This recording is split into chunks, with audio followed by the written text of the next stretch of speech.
Bienvenue dans le podcast de Steve Haldeman, la littérature au 7e ciel. Bonjour à tous, j'espère que vous allez bien. Aujourd'hui, ce podcast est consacré aux book trailers et à la façon de les réaliser.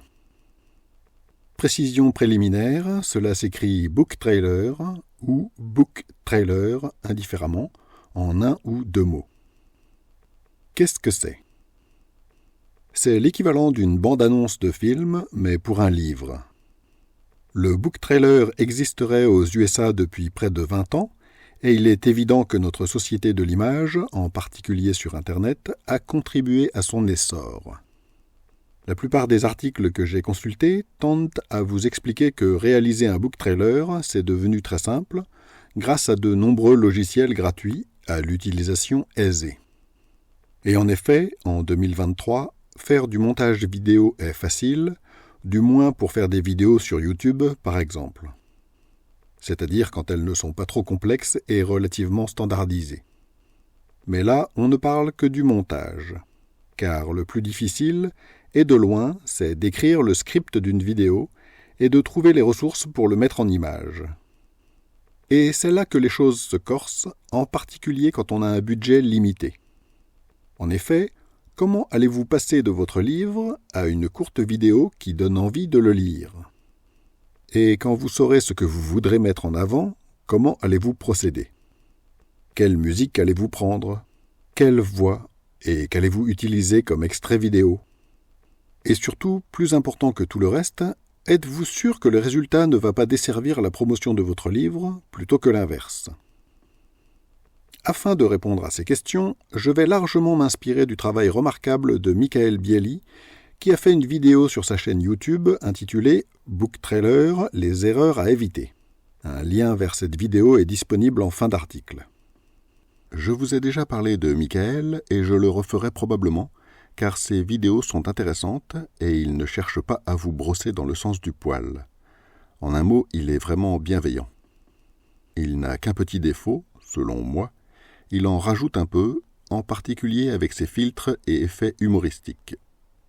Mais ne vous laissez pas arrêter par ça, il est compétent et pédagogue. Est-ce important de faire un book trailer ?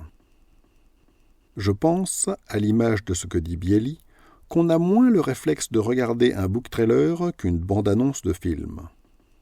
Du moins, on n'a pas le réflexe d'aller en visionner. Alors que c'est presque automatique quand il s'agit d'un film, du moins pour ma part.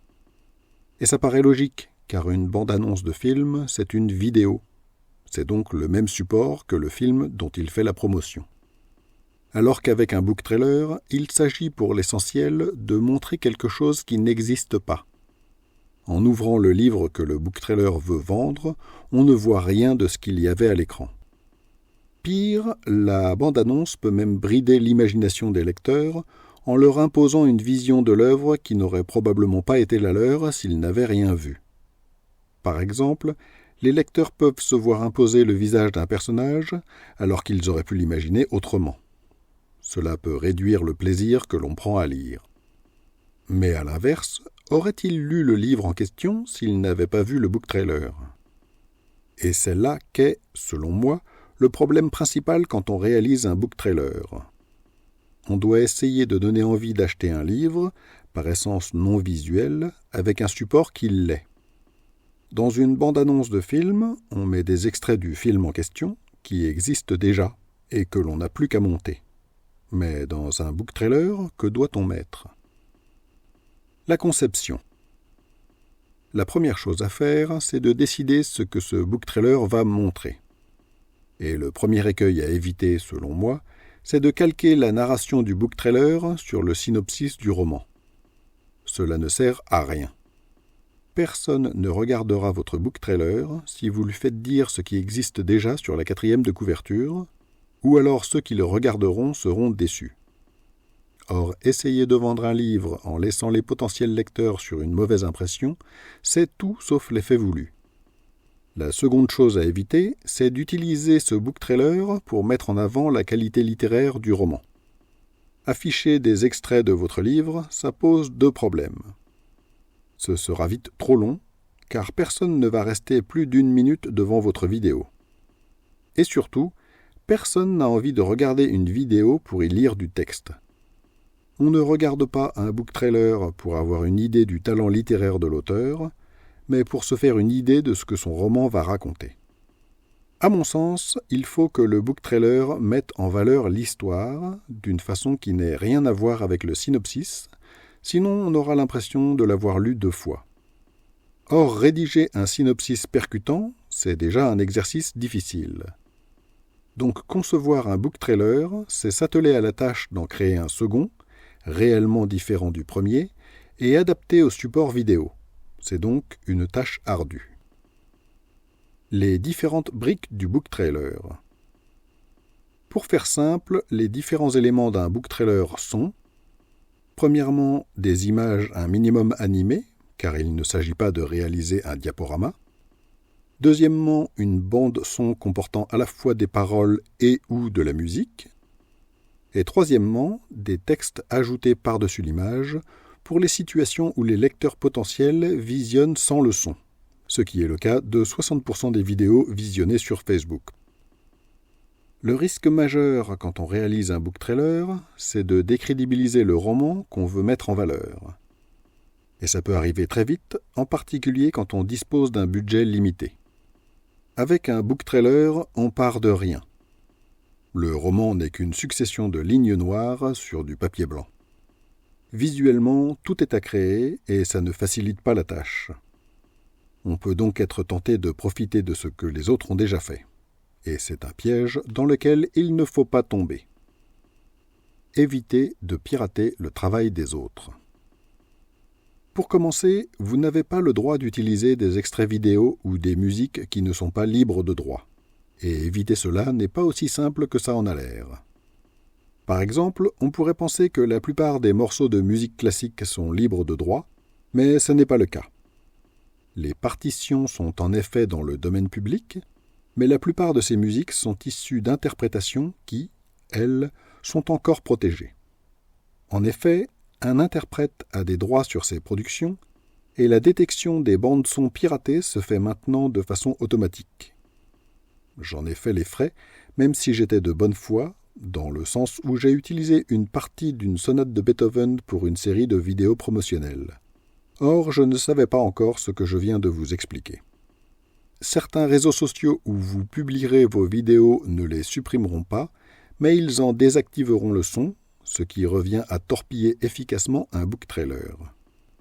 Il est également possible que l'on désactive le son d'une de vos vidéos alors que vous êtes parfaitement en règle.